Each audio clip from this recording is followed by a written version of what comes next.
Bismillahirrahmanirrahim. Assalamualaikum warahmatullahi wabarakatuh. Apa kabar anak-anak ibu yang soleh dan soleha? Kaifa halukum? Kali ini kita akan membahas tentang wawancara. Materi ini ada di buku tema 2 subtema 3. Nah, dalam pembelajaran ini yang akan kita bahas adalah yang pertama, pengertian wawancara. Yang kedua, unsur-unsur atau bagian-bagian wawancara. Yang ketiga, tahap-tahap atau langkah-langkah yang dilakukan dalam wawancara. Yang keempat, kata tanya yang digunakan dalam melakukan wawancara dengan narasumber. Yang kelima, praktek wawancara. Jadi di akhir video pembelajaran nanti akan ada contoh praktek wawancara yang akan dilakukan oleh seorang pewawancara dengan narasumber. Nah, tema dalam wawancara itu adalah cara merawat tanaman seperti yang ada di buku kita. Nanti kalau ada materi yang kurang jelas dari video pembelajaran ini, Anda boleh japri Bu Ida, insya Allah akan kita jelaskan di mana yang kurang jelas. Selamat menyimak, selamat menonton, selamat belajar. Nah, setelah menonton video ini, diharapkan teman-teman yang pertama mampu menggali informasi tentang cara-cara perawatan tumbuhan melalui wawancara. Tujuan pembelajaran yang kedua, diharapkan teman-teman mampu menyajikan hasil wawancara tentang perawatan tumbuhan dalam bentuk tulisan menggunakan kosakata baku dan kalimat efektif. Oke, teman-teman di sini ada yang tahu tidak ya wawancara itu apa sih? Oke, betul banget. Wawancara adalah suatu kegiatan yang dilakukan untuk mengumpulkan data dan informasi dengan cara mengajukan pertanyaan kepada seorang narasumber. Nah, unsur-unsur atau hal-hal yang harus ada dalam sebuah wawancara. Yang pertama, pewawancara. Pewawancara adalah orang yang mewawancarai atau orang yang mengajukan pertanyaan atau orang yang mencari informasi. Unsur yang kedua dalam sebuah wawancara harus ada narasumber.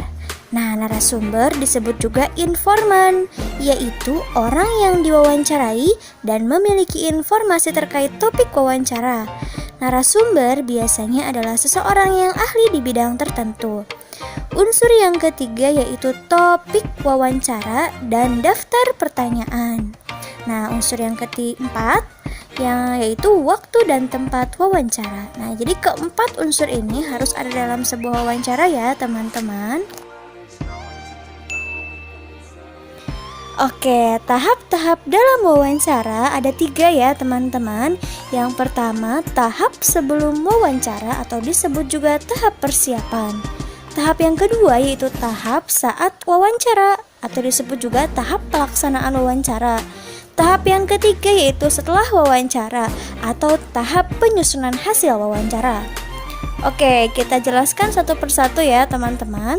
Tahap yang pertama yaitu tahap persiapan atau sebelum wawancara. Nah, ada beberapa hal yang perlu kita persiapkan ya teman-teman, yaitu siapkan topik atau tema atau maksud dan tujuan wawancara. Yang kedua, kita juga harus menentukan siapa narasumber dalam wawancara kita. Yang ketiga, sebelum wawancara kita harus menyusun daftar pertanyaan. Nah, daftar pertanyaan kalimatnya menggunakan kalimat yang baik ya teman-teman. Oke, tahap yang kedua yaitu tahap ketika wawancara atau tahap pelaksanaan wawancara. Ada beberapa hal yang harus kita lakukan saat wawancara.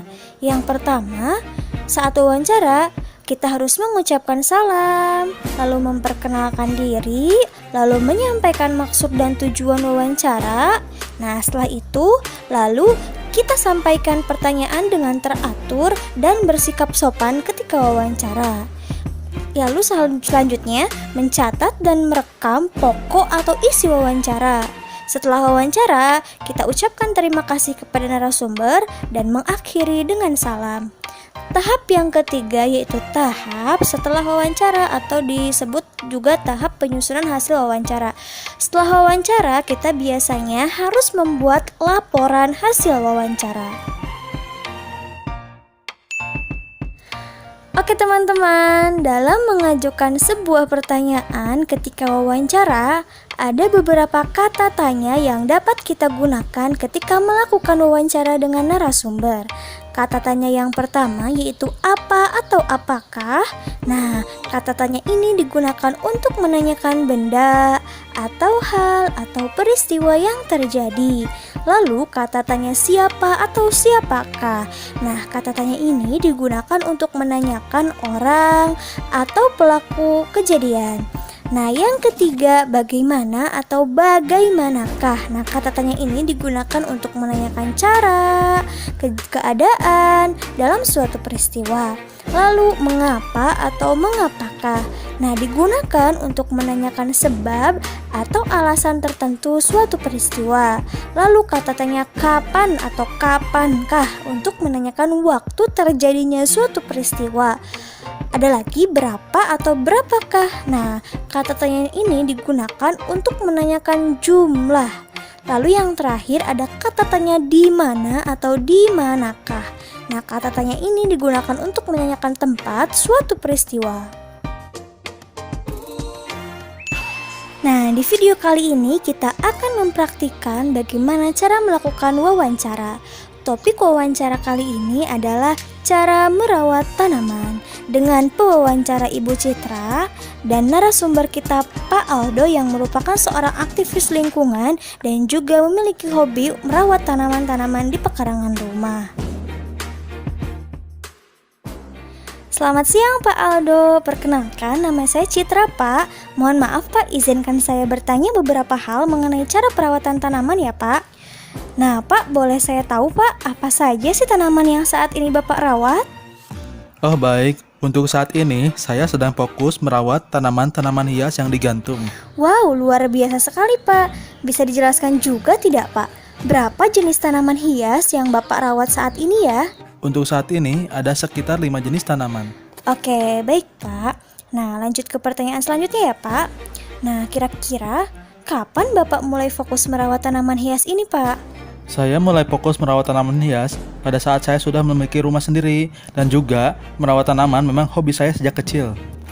Wah, hebat sekali Pak. Nah, bagaimana sih cara Bapak merawat tanaman-tanaman tersebut supaya tidak cepat layu dan mati? Cara yang tepat untuk memelihara tanaman gantung adalah pertama, kita harus mengenali jenis tanamannya dahulu, lalu menyiram dan memberi pupuk secara teratur, rutin memangkas bagian-bagian tanaman yang sudah kering. Oh, seperti itu ya Pak. Nah, mengapa sih Bapak rutin memangkas tanaman-tanaman yang sudah kering tersebut? Supaya bagian-bagian tanaman yang sudah kering tersebut tidak menjalar ke bagian tanaman lain yang masih hidup. Oh, baik-baik. Nah, di manakah Bapak menempatkan tanaman gantung tersebut, Pak? Biasanya saya menempatkannya di tempat yang cukup terkena sinar matahari seperti teras rumah. Oke, Bapak, boleh saya tahu siapakah yang membantu Bapak merawat tanaman-tanaman gantung Bapak ketika di rumah, Pak? Biasanya saya dibantu oleh anak dan istri saya.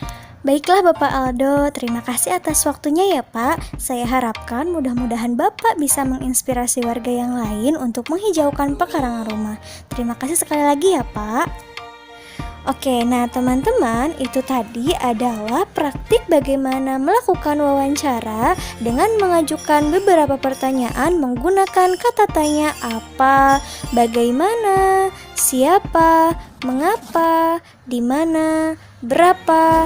Nah, teman-teman di rumah boleh praktikkan ya bagaimana melakukan wawancara dengan menggunakan kata tanya yang sudah kita pelajari tadi. Oke teman-teman, kesimpulan untuk pembelajaran kita kali ini adalah wawancara dapat dilakukan oleh pewawancara dan narasumber dengan menyiapkan tema dan daftar pertanyaan yang mudah difahami oleh narasumber. Kita juga harus memperhatikan hal-hal yang perlu dipersiapkan ketika sebelum melakukan wawancara, saat pelaksanaan wawancara, dan sesudah melaksanakan wawancara. Nah teman-teman, semoga penjelasannya bermanfaat ya. Tetap jaga kesehatan, tetap semangat, tetap belajar. Wassalamualaikum warahmatullahi wabarakatuh. Thank you for watching.